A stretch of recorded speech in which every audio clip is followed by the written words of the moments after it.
ওই জালেম নবী ইব্রাহিমের স্ত্রী প্রথম বিবি সারার উপরে হাত বাড়ায় গেল, বাঁকা হয়ে গেল, সাথে সাথে তওবা করছে, আর করুন না। কুকুরের লেজ তো বাঁকাই থাকে, আবার ভালো হয়ে গেছে, আবার হাত বাড়াইছে ভাবে কয়েকবার করিয়া তওবা খাঁটি ভাবে না। এই তোমার কাছে হাত বাড়াইতে পারি না, তোমার ভিতরে কি পাওয়ার আছে বলো তো? বিবি সারা ডাক দিয়া কয়, রে জালেম, আমার মধ্যে কোনো পাওয়ার নাই, তবে একটা শক্তি আমার আছে, আমি একজন আল্লাহর প্রিয় বান্দা নবীর স্ত্রী। তাই নাকি? বলে না। কে সে নবী? বলে ইব্রাহিম। কই সে? বলে ওই যে গাছতলায় বসা। ডাকো। ডাকাইয়া বেয়াদবি কইরা তো আর আগাইতে পারে নাই, এবার তওবা তওবা কইরা নবীর কাছে মাপ চাইয়া মেহমানদারি করাইয়া, সন্তান কয়জন আছে? কয় নাই। কয় তাহলে আমার এক বান্দি আপনার বিবির খেদমতে দিয়া দিলাম, হাজেরা নামের। নবী ইব্রাহিম হাজেরাকে নিয়ে আবার সফর শুরু। ইতিহাস বড় আল্লাহর কাছে। তখন নবীর বয়স ৮০ পার হয়ে যাচ্ছে, তখন দোয়া করছেন একটা নেককার সন্তানের জন্য। রব্বি হাবলি মিনাস সালিহিন, ও দয়ার মালিক তুমি আমাকে একটা নেককার সন্তান দান করো। প্রত্যেকটা মা বাবার সন্তানের উপরে দায়িত্ব, সন্তান আল্লাহর কাছে চাইতে হবে, এটা বাবার দায়িত্ব, আল্লাহ নেককার সন্তান দাও। মাকেও দায়িত্ব, আল্লাহর কাছে দোয়া করতে হবে, আল্লাহ নেককার সন্তান দান করো। এজন্য নামাজের পরে পরে বারবার এই দোয়াটা পড়বেন, রব্বি হাবলি মিন লাদুনকা যুররিয়াতান তাইয়্যিবাতান ইন্নাকা সামিউদ দুআ। আল্লাহ দোয়া কবুল কইরা সুসংবাদ দিয়ে দিলেন, ফাবাশশারনাহু বিগুলামিন হালিম, সুন্দর এক আদর্শওয়ালা সন্তান আমি তোমাকে দিচ্ছি। হাজেরার গর্ভে সন্তান চলে আসছে, প্রথম সন্তান। আল্লাহর পক্ষ থেকে নাম রাখলেন ইসমাইল। ৮০ বছরের পরে যেই সন্তান বাবায় পাইছেন, ওই সন্তানের উপরে কত মায়া, কত মহব্বত। কিন্তু আমার মাওলার পরীক্ষা আরো কঠিন, এত কঠিন পরীক্ষা ইব্রাহিমের উপরে আল্লাহ চাপায় দিলেন। ও ইব্রাহিম, সন্তানের মায়া যেন আমার আল্লাহর মহব্বতের মাঝখানে যেন পর্দা ফেলতে না পারে। কিন্তু পর্দা ফেলতেছে। আল্লাহ তো গাইবের মালিক, সব জানলেন। জানিয়েই আল্লাহ আবার পরীক্ষা দিলেন, হে ইব্রাহিম, তোমার এই কলিজার সন্তান সহ মা সহ জঙ্গলে নির্বাসনে দাও। আল্লাহর হুকুম চলে আসলো। এবার বিবি সারাকে রাখিয়া ইসমাইলকে নিয়া, শিশু ইসমাইল মা হাজেরা নিয়ে চললেন মক্কার জমিনে।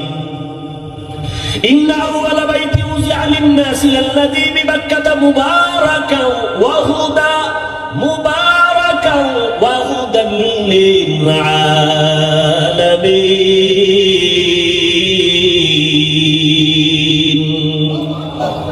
হেদায়েতের ঘর বানাইলেন আমার আল্লাহ। কোনো মানুষ নেই, জঙ্গল, পাহাড়, ওখানে নিয়ে গেলেন। কেমন পরীক্ষা দেখছেননি? কই নিয়ে যাইতেছে বলার অধিকার নাই, জবান বন্ধ, ইশারা ইঙ্গিতে বলবে কিনা তাও ভয়।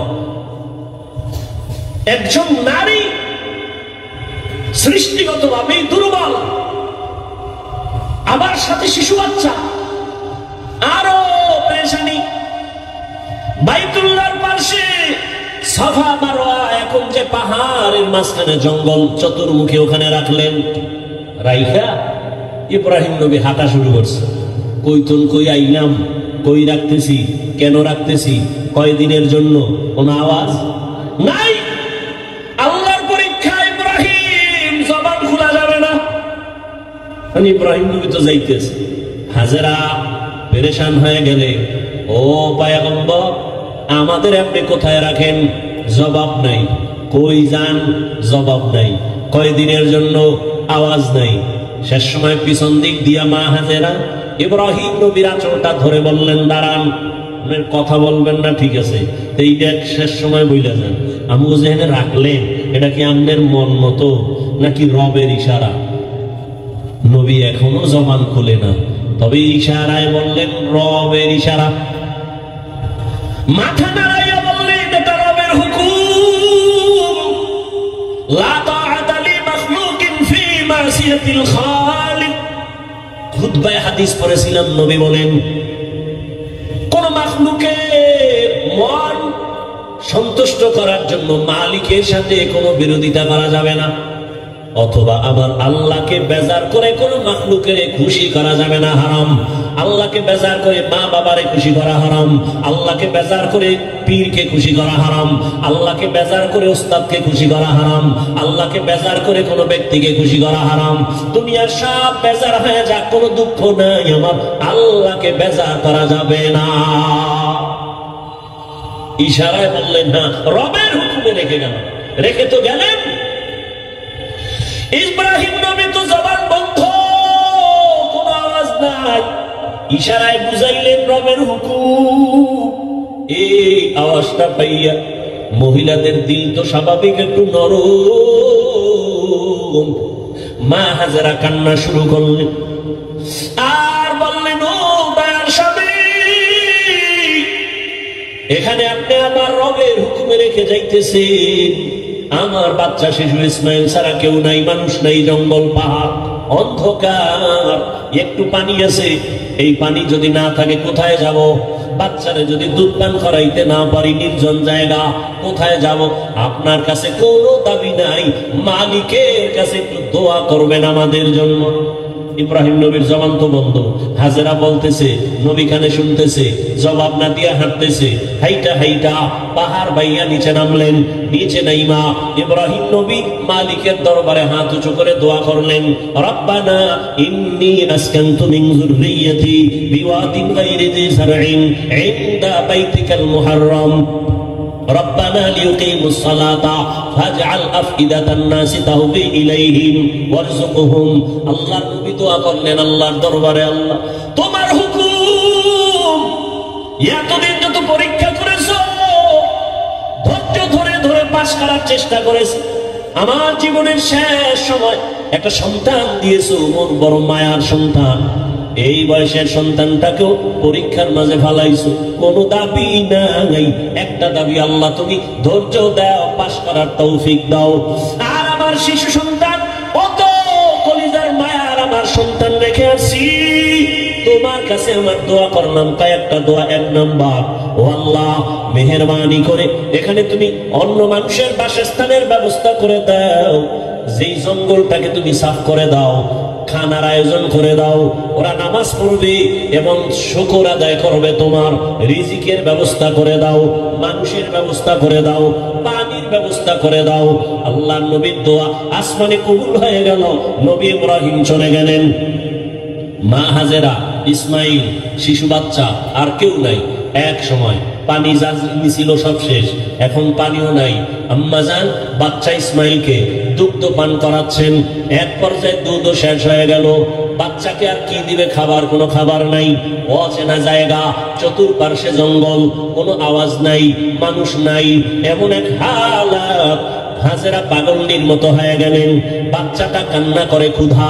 একদিন চলে গেল, 2 দিন চলে গেল, 3 দিন চলে গেল, মা সহ্য করতে পারে না। একটা বাচ্চার কলিজা ভরা মায়ের অন্তরে কত কষ্ট, একটা মা বাচ্চার জন্য কতটাই যে বেকার হয়ে থাকে। এই বাচ্চা এত কষ্ট, মা বুকে ধারণ করে করে বাচ্চাকে বড় বানায়। ও সন্তানেরা, মায়ের কষ্ট যদি ভাবতো, জমিনে কোন সন্তান মা বাবার সাথে বেয়াদবি করতে পারত না। মা এত কষ্ট করে করে আমাকে মানুষ বানাইছেন। ও আমার যুবক বাবারা, তুমি যত বড় টাকার মালিক হইয়া বাহাদুরি করো না কেন, তুমি জানো না তোমার মায়ের চোখের পানি ছাড়া তুমি হতে পারো নাই। মায়ের চোখের পানি আর দোয়া ছাড়া টাকার মালিক হতে পারো নাই। মা বাবার চোখের পানি দোয়া ছাড়া কোনো সন্তান সম্মানের চেয়ারে বসতে পারে না। মা বাবার চোখের পানি দোয়া ছাড়া পরীক্ষায় ভালো নাম্বার পাইতে পারে না। ও সন্তানেরা, ওই মা বাবার চোখের পানি আর দোয়া তোমার জীবনের সফলতার চাবি। বেয়াদবি করবা না, ওই মায়ের ঋণ জীবন দিয়েও আদায় করা সম্ভব হবে না। ইসমাইল শিশু বাচ্চা ক্ষুধা তৃষ্ণায় কান্না করে, ক্ষুধা পেটে ক্ষুধা প্রচন্ড রূপ ধারণ করলো। মা হাজেরা কোথায় যাবে? পানিও নাই, খানাও নাই। হঠাৎ করে তাকায় দেখে মারোয়া পাহাড়ে একটু পানি পানি মনে হয়, কিন্তু দৌড় দিছে আম্মা জান। হালকা ভাবে দৌড়াইয়া গিয়ে দেখে পানি না, সূর্যের আলো বালুর মধ্যে লাগছে, তো পানির মতো একটা ঝলমল করতেছে, কিন্তু পানি নাই। ওখানে যাইয়া আবার মারোয়া পাহাড়ে তাকায়, সফায় তাকায়, দেখে ওখানে আর একটু পানি পানি মনে হয়, আবার দৌড় দিছে। দিলের মধ্যে তামান্না, আমি না খাইয়া মরে যাই, আমার বাচ্চা যেন কষ্ট না পায়। আমার কলিজার সন্তান আমার গর্ভে থেকে ঘুমাইতে দেয় নাই।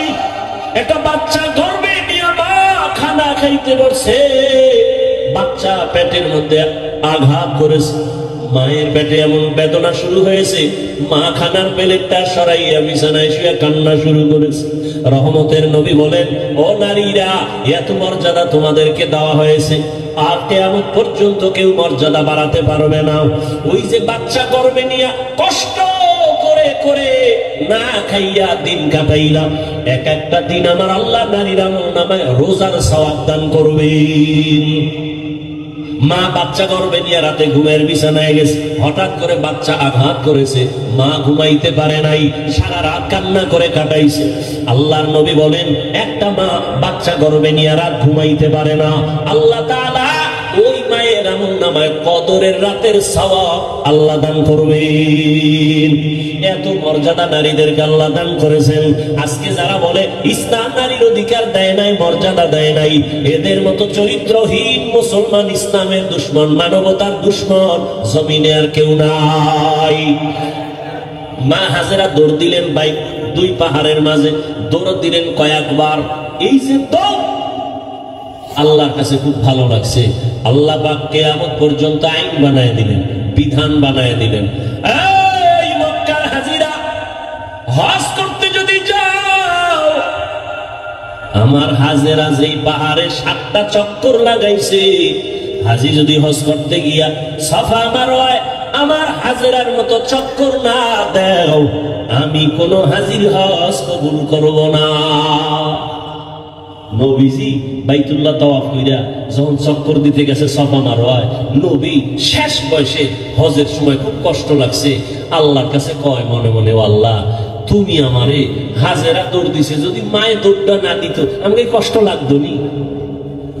আল্লাহ পাক জানায় দিলেন, নবী, আমার কাছে ভালো লাগছে হাজেরার দৌড়, শুধু আপনি না, কিয়ামত পর্যন্ত যত মানুষ আসবে বাইতুল্লাহ হজে আসবে, এই সাফা মারওয়ায় যদি দৌড় না দেয়, একজন আর হজ কবুল করা হবে না। পাগলের মতো দৌড়াও, মাওলার দরবারে গিয়া মাওলার আশিক হইয়া যাও। চুলগুলো এলোমেলো, সাবান লাগানো যাবে না, হাজি নখ বড় হয়ে গেছে, নখ কাটা যাবে না, ময়লা পরিষ্কার করা যাবে না, আতর লাগানো যাবে না, পাগল হয়ে না। মাওলার দরবারে পাগলামি, কার পাগল? এটা বুঝার মতো যাবো মেধা নাই, ওরাও পাগল। ওরাও কি? ওরা দুনিয়ার পাগল, ওরা আখেরাতের পাগল। এই জন্য ওরা বুঝে না যে মাওলার পাগল কেমনে হয়।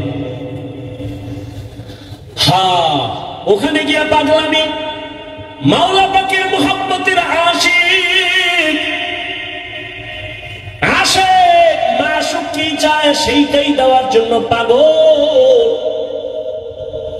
প্রেমিকা আমার কাছে কি চায়, প্রেমিকটা খুশি রাখার জন্য তাই করে। বন্ধু কোন রঙের জামা পরে, আমার ওই জামা লাগবে, তো বন্ধুর মোহাব্বত আরো বাড়বে। টুপি মাথায় দেওয়া যাবে না, গেঞ্জি গায়ে রাখা যাবে না, সাদা কাপড় মরার আগে মরণের কাপড় পেঁচাও।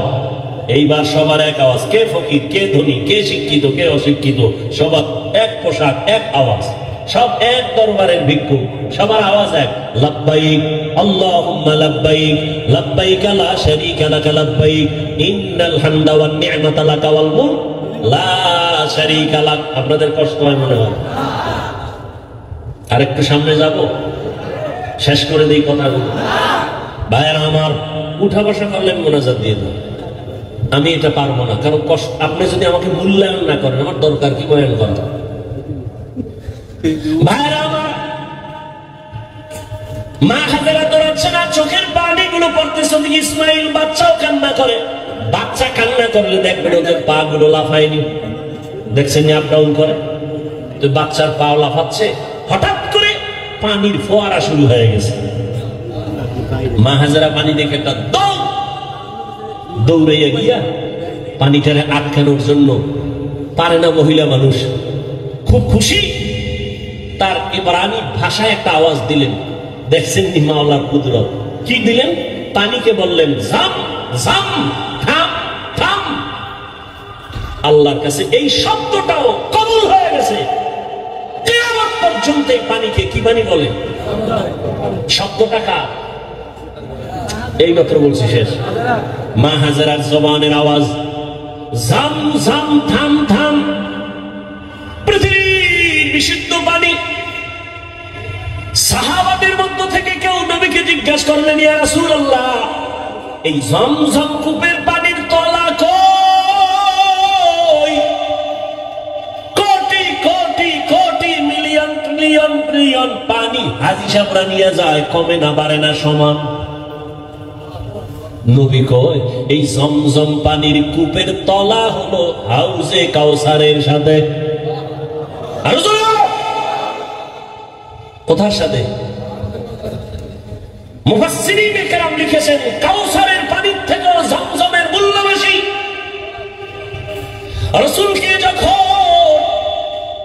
মেরাজে নেওয়া হয়, নবীজি বলেন জিবরাইল আমিন আমাকে ধইরা জমজম কূপের পানি দিয়ে ওযু বানাইলেন। ওযু বললাম, এর আগে আমাকে শোয়াইয়া, চিৎকারে শোয়াইয়া আমার বুকটাকে চিরলেন, ভেতর থেকে কলব বের করলেন, স্বর্ণের পেয়ালায় রাখলেন, ঝমঝম দিয়ে ধুইলেন, আবার ভেতরে রাখলেন, এরপরে আবার আটকায় দিলেন। রক্ত গেল না, সেলাই লাগলো না, ব্যথা অনুভব করলাম না। এইভাবে আল্লাহ আমাকে কুদরতের অপারেশন করছেন আমার জীবনে 4 বার। 4 বার রসুলের এই যে কলব বের করে ধুইলেন, কি পানি দিয়া? জমজম পানি, বরকতের পানি। আম্মাজান হাজেরা পানি আটকায় দিলেন, পানি থেমে গেল, নিজে পান করলেন। আজকে কিতাব দেখছি, আজকে নবীজি বলতেছেন, মা যদি জমজম থাম থাম না বলতেন, তাহলে পানি পুরা পৃথিবীতে সয়লাব হয়ে যেত। ইমামে আজম আবু হানিফা বলেন, আম্মাজান আমাদের জন্য রহমত, তিনি বলার কারণে আজকে অনেক পবিত্র অবস্থায় পানি আছে। না হয় জেনাকারেরা এই পানি দিয়ে গোসল করে পানি নাপাক করে ফেলত, মদখোরেরা মদ পান করে মাতাল হয়ে পানির মধ্যে ডুব দিত, পানির সম্মান কমে যেত। জমজম এমন একটা পানি, এর 25টা উপকার আছে জমজম পানির। কয়টা? এর মধ্যে একটা হলো, সাধারণ পানি পান করলে পিপাসা নিবারণ হয়, পেটের ক্ষুধা নিবারণ হয় না। জমজম পানি এমন এক দামি আল্লাহর কুদরতের পানি, এই পানি যদি কেউ পান করে, ওই পানির দ্বারা পিপাসাও মিটে যায়, পেটের ক্ষুধাও মিটে যায়। দাঁড়াইয়া কোনো জিনিস খাওয়া পান করা নবীর আদর্শের বাইরে।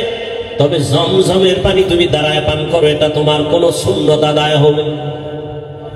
দ্বিতীয় হলো জমজমের পানি, এটা তোমার রোগের ঔষধ।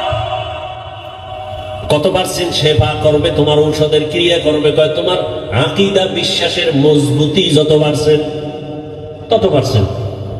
কেউ যদি মনে করে আমি ঔষধ খাবো না, জমজম আমার ঔষধ, যতটুকু বিশ্বাস করবে অতটুকু ফলাফল।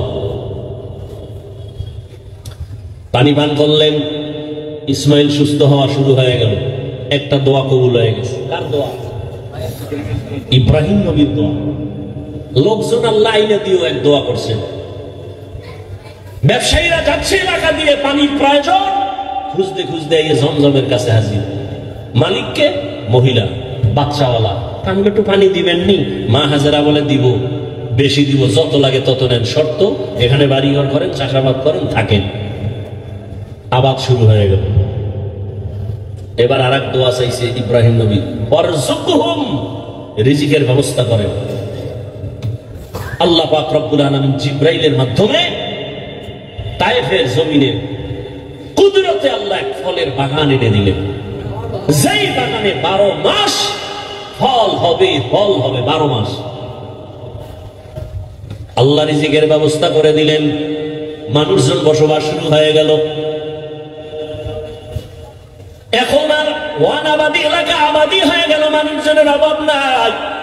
কত আনন্দে জীবন যাপন করে ইসমাইল বড় হতে হতে হতে হতে 6 বছর প্লাস হচ্ছে। ইব্রাহিম নবী এর মধ্যে একদিনও আর আসেন নাই আল্লাহর